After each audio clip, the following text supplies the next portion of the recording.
I'm here to tell you that this was in every state. It was in every state, every county. And you're saying, well, they have different systems. No, they don't. They all run off GEMS. ES&S, we have the same ballot images that came out of Mesa County, Colorado, that came out of Smartmatics. So how does he explain it? The reason I say it's bananas, well, you can say that, is because, first of all, all right, everyone, this clip dives headfirst into election fraud claims, wild conspiracies, and a tangled web of supposed facts. We've got people insisting every state is running the same election systems, random accusations of hackable machines, and more quote-unquote proof than a conspiracy theorist's basement. So let's cut through the noise, break this down, and call it out for what it is. Stick around because this one is a ride. Let's get into it. Most states have different voting systems than every other state, and many times counties have different voting systems. So to have a consistent What do you mean different voting systems? Do you know that all the computers that they run off a thing called GEMS, and ES&S is the biggest computer company in the country that runs our elections? Yeah, I know. Out of Omaha, Nebraska, they are the biggest machine company. They haven't sued me yet. I'll pile them right on the pile because which would be fine. I want to ask you this. Let me ask something here. How do you explain? Let's talk about crooked Brad Rassenberg. If you're a Democrat in Georgia and you plan on winning, for me, this isn't about Democrats, Republicans, or Donald Trump. My whole life since the spring of 21, when Jimmy Kimmel asked me, Mike, if the shoe was on the other foot and Donald Trump was selected like you say Biden was, would you still be sounding the alarm? And I said, yes, I would. This is an interesting question, but here's the thing. Principles only matter if they're consistent. If you're only outraged when your guy loses, then you're not really about fairness, you're about winning. So would these folks be screaming fraud if Trump had won the 2016 election? I highly doubt it. And let's be honest, their alarm bells are a one-way street, and this isn't just a left or right issue, it's about integrity. If you're going to call out election issues, fine, but apply the same scrutiny regardless of who benefits. Otherwise, it's just a partisan noise dressed up as patriotism. And everybody knows I would.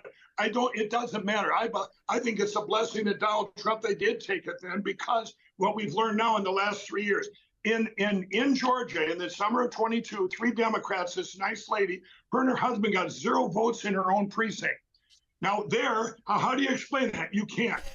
My question for Ken, how do you explain?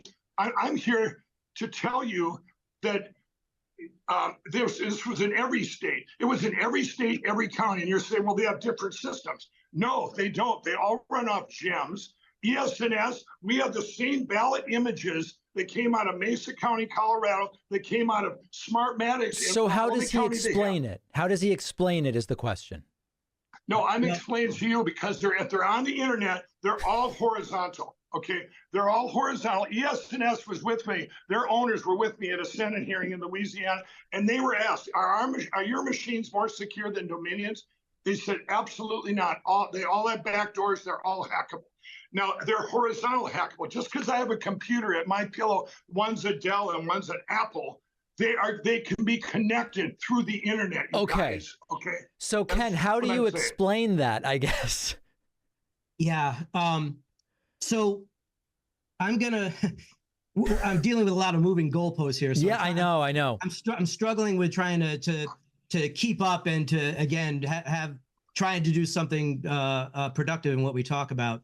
So let me frame it this way, Ken. Let me say this. I have two things to say. The first one is, it's really difficult and frustrating to bring out pretty hard facts like I just did with Raffensperger's facts, Fabrizio's facts, my facts, and they're sort of brushed off, and what you're presented with are more hearsay type things that don't necessarily have the solid evidence, recreatable evidence that you need to survive legal scrutiny that you have to have.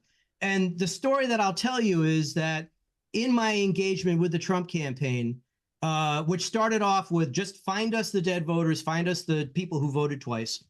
And what the lawyers who I reported to quickly appreciated that we really understood what we were doing and that we were thorough. And they asked us to start performing their due diligence on the claims of voter fraud that were pouring in from all over the country. And we did that. And we were asked to basically vet each claim And if it stood up and would survive legal scrutiny, they were going to go to court with it. If it didn't stand up, they weren't going to take it to court because they didn't want to be involved with false claims and bringing forward bad data into court.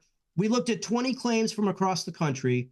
Every one of them was false, oftentimes because whoever did the analysis didn't fully understand what they were looking at, a claim of... All right, this is what I'm assuming this guy's big mic drop moment, where he says that every claim was false.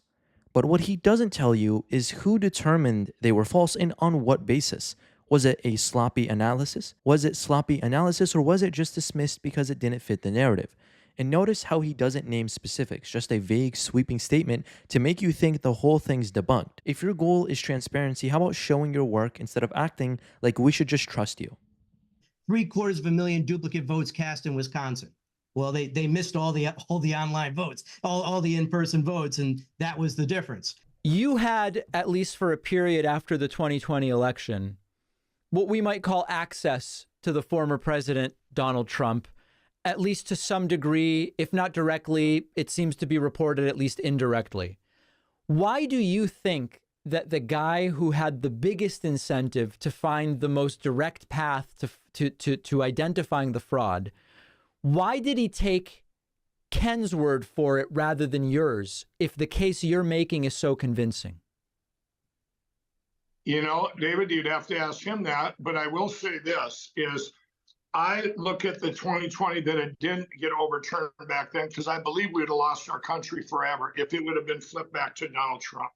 And I say that with all sincerity because of so much we have found over the last 3 years.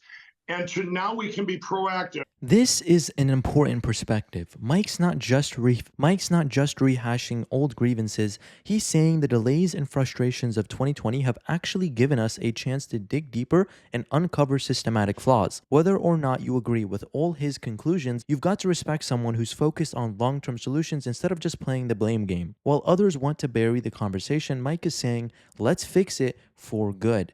And that's a message that resonates with me. You fix things like my company in 2012, we took in $100 million, but we were $6 million in the hole, employee-owned company. But we learned from that. We pulled it all in-house. We took apart what went wrong, deals that went wrong, betrayal, all these things. By the way, if you want to help my company today, you can use promo code David or Pakman.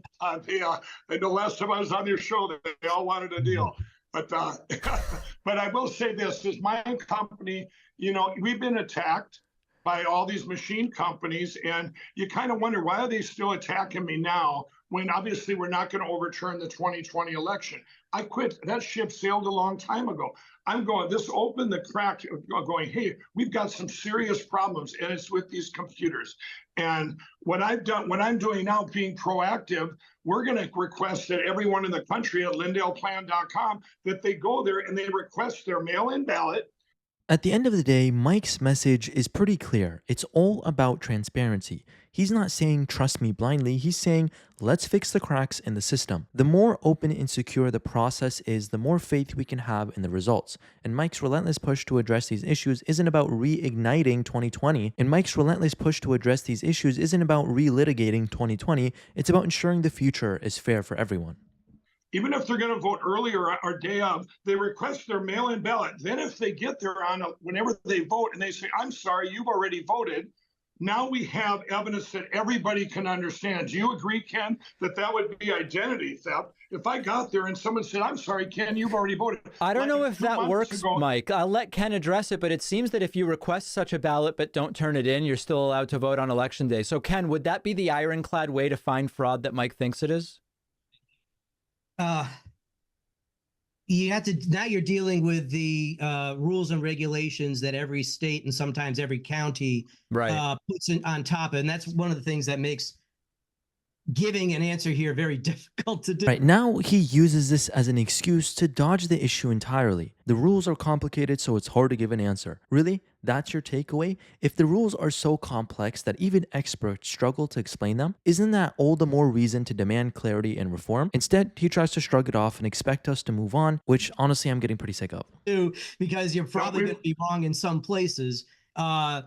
Generally speaking, if you have requested a mail ballot, you are expected to turn that mail ballot in with you when you go to vote in person.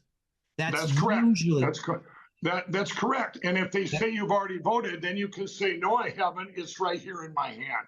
That's what we're saying. It's a very easy way to say if there's something wrong. If my name was used, I'm protecting my name from the voter rolls. Yep. They can't use my name because this happened in the 2020, especially the 2022 election in some places. In Democrats in Kansas were getting their votes were getting flipped to Republican in Kansas. And my teams were on the ground. And I said, you know what?